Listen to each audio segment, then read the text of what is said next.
महिला आणि मुलींसोबत गैरवर्तन होत असल्याच्या घटना सतत आपल्या कानावर पडत असतात. सार्वजनिक ठिकाणी, कामाच्या कार्यालयांपासून अगदी स्वतःच्या घरात देखील महिला सुरक्षित नसल्याचं वेळोवेळी सिद्ध झालं आहे. इतकंच काय तर अश्लील भाषा किंवा मीडिया फाईल्स वापरून ऑनलाईन पद्धतीने सुद्धा महिलांचं लैंगिक छळ केला जातो. मात्र लैंगिक अत्याचाराचा सामना फक्त महिला आणि मुलीच करतात असं नाही. अलीकडे मुलं देखील अशाच घटनांना बळी पडतात. पंजाबमध्ये 9 वर्षांच्या एका मुलावर लैंगिक अत्याचार झाल्याची घटना उघडकीस आली आहे. या प्रकरणी मिळालेल्या माहितीनुसार पंजाबमधल्या खन्ना नावाच्या एका गावात एका व्यक्तीने इयत्ता 4थीमध्ये शिकणाऱ्या मुलावर बलात्कार केला. आरोपीने 9 वर्षांच्या मुलाला चॉकलेट आणि चिप्स देण्याचा आमिष दाखवून स्मशानभूमीत नेलं आणि तिथे त्याच्यावर अत्याचार केला.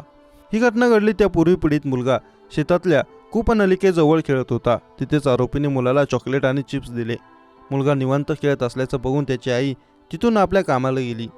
त्यानंतर आरोपीने मुलाला स्मशानभूमीत नेलं आणि त्याच्यावर लैंगिक अत्याचार केले. या प्रकरणाने घाबरलेल्या मुलाने आरडाओरडा केला.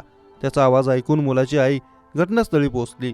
आईला पाहताच आरोपीने तिथून पळ काढला. आईने मुलाला घेऊन सिव्हिल हॉस्पिटलमध्ये धाव घेतली. यानंतर पोलिसांना याबाबत माहिती देण्यात आली. पीडित मुलावर हॉस्पिटलमध्ये वैद्यकीय उपचार करण्यात आले. पोलीस स्टेशनमध्ये पोलिसांनी आरोपीविरुद्ध गैरवर्तन आणि पॉक्सो कायदा अंतर्गत गुन्हा दाखल करून त्याला अटक केली.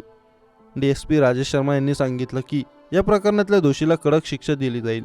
lawratio.com ने दिलेल्या वृत्तानुसार पॉक्सो हा कायदा लैंगिक गुन्ह्यांपासून बालकांचं संरक्षण करण्यासाठी लागू केलेला एक विशेष कायदा आहे. लहान मुलांवरच्या लैंगिक गुन्ह्यांसाठी कठोर शिक्षेची तरतूद या कायद्यामध्ये करण्यात आलेली आहे.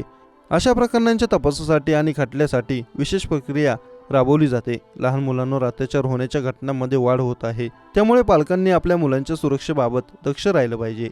त्यांना चांगल्या वाईट गोष्टींचं ज्ञान देखील दिलं पाहिजे. कल्याणजवळील अडिवली येथे एक धक्कादायक घटना घडली आहे. एका तरुणाची हत्या करत त्याचा मृतदेह दगड बांधून विहिरीत फेकल्याची धक्कादायक घटना घडली. चंद्रप्रकाश लोवंशी असे या मयत तरुणाचे नाव आहे. तो 20 तारखेपासून बेपत्ता होता. चंद्रप्रकाश याच्यावर पाठीवर व मानेवर वार करण्यात आले आहेत. त्याची हत्या का व कोणी केली याचा तपास मनपाडा पोलीस करत आहेत. डोंबिवली जवळील दावडी गावात राहणारा चंद्रप्रकाश लोवंशी हा 20 जानेवारीपासून बेपत्ता होता.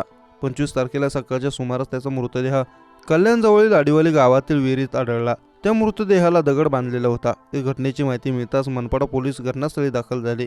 तपासादरम्यान चंद्रप्रकाशच्या पाठीवर व मानेवर तीक्ष्ण हत्याराने वार करत त्याची हत्या केल्याचे निष्पन्न झाले. या प्रकरणी मनपाडा पोलिसांनी हत्येचा गुन्हा दाखल केला आहे. चंद्रप्रकाशची हत्या का व कोणी केली याचा तपास पोलीस करत आहेत.